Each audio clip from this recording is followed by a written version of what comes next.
یہ وہ باندھنا نہیں ہے جو اس کو اردو میں کہتے ہیں کہ کسی چیز کو باندھ دیا، یہ باندھنا ہے۔ تو اس گاؤں کے اندر انڈیا کے اس علاقے میں ایک زمین کا ایک ٹکڑا تھا جس پر مسلمانوں کا دعویٰ یہ تھا کہ یہ ہمارا ٹکڑا ہے، ہم اس پر مسجد بنائیں گے۔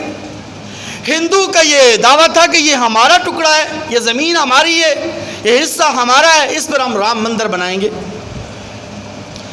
تنازعہ چلتا رہا، مقدمہ چلتا رہا، لیکن کوئی فیصلہ نہیں ہو سکا۔ تو جج نے ہندو سے کہا کہ تم کوئی تصویہ کی ایسی صورت پیش کر دو تاکہ یہ معاملہ حل ہو جائے، یہ تنازع ختم ہو جائے۔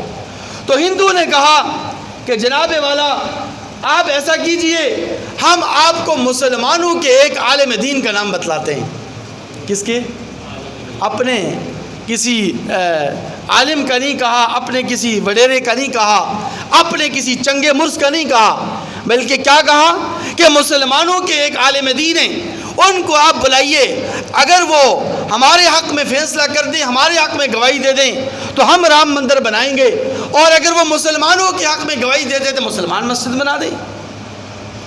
اور وہ شخصیت کون تھی؟ وہ شاہ عبد العزیز رحمۃ اللہ علیہ کے شاگردوں میں سے ایک ہونہار شاگرد مفتی الہی بخش کاندیلوی رحمۃ اللہ علیہ کی شخصیت تھی۔ کہا کہ ان کو بلائیے، وہ فیصلہ کر دیتے ہیں۔ مفتی الہی بخش کاندیلوی رحمۃ اللہ علیہ جج اور قاضی کے سامنے آ موجود ہوئے، عدالت کے کٹہرے میں آ موجود ہوئے۔ ان سے جج نے پوچھا کہ مفتی صاحب آپ کیا کہتے ہیں کہ زمین کا یہ ٹکڑا، زمین کا یہ حصہ مسلمانوں کا یا ہندو کا؟ مسلمان اپنے دل کے اندر بڑے خوش ہو رہے تھے، انہوں نے سوچا کہ یہ تو مسلمان ہیں، ہمارے عالم دین ہیں، اور ہم اس پر مسجد بنانا چاہتے ہیں، یہ تو ہمارے حق میں ہی فیصلہ سنائیں گے، انہوں نے ہمارے حق میں ہی گواہی دینی ہے۔ لیکن مفتی الہی بخش کاندیلوی رحمۃ اللہ علیہ سچائی اور صدق اور سچ بولنے کے نہ صرف عادی تھے بلکہ اس سچائی کے فوائد و ثمرات سے بھی آگاہ اور واقف تھے۔ انہوں نے کہا کہ میں اس بات کا عینی گواہ ہوں کہ یہ ٹکڑا مسلمانوں کا نہیں بلکہ ہندو کا ہے۔ کس کا ہے جی؟ ہندو کا ٹکڑا ہے۔ اب بادشاہ کہتا ہے کہ اب مفتی صاحب اگلا فیصلہ آپ ہی فرما دیجئے کہ جب یہ ٹکڑا ہندو کا ہے تو کیا ہندو اس پر اپنا رام مندر بنا سکتے ہیں یا نہیں بنا سکتے؟ تو ایمانداری اور دیانتداری والی بات فرمائی۔ مفتی صاحب فرمانے لگے کہ جب اس زمین کے ٹکڑے کی ملکیت ہندو کی ہے، جب یہ ٹکڑا ہے ہی ہندو کا، تو ہندو اس پر رام مندر بنائیں، کلب بنائیں، کوئی بھی چیز بنائیں، کوئی بھی عمارت بنائیں، کسی کو کیا اعتراض ہو سکتا ہے؟ مقدمہ ختم ہو گیا۔ لیکن اس وقت جج نے ایک تاریخی فیصلہ سنایا ہے، ایک ہسٹریکل ڈیسیجن اس نے دیا ہے، اور ایسا تاریخی فیصلہ جو تاریخی اوراق کے اندر سنہری حروف سے ہمیشہ ہمیشہ کے لیے لکھا گیا ہے۔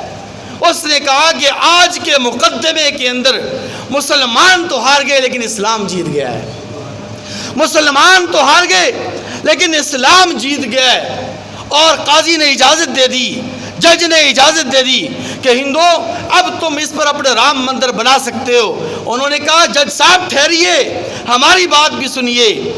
ہم نے دیکھا، ہم نے پرکھا کہ جو اسلام، جو مذہب سچائی کی اتنی تعلیم دیتا ہو، جو اسلام، جو دین، جو مذہب اتنا سچا ہو، تو اس اسلام کو، اس دین کو اور اس مذہب کو سینے سے کیوں نہ لگا لیا جائے؟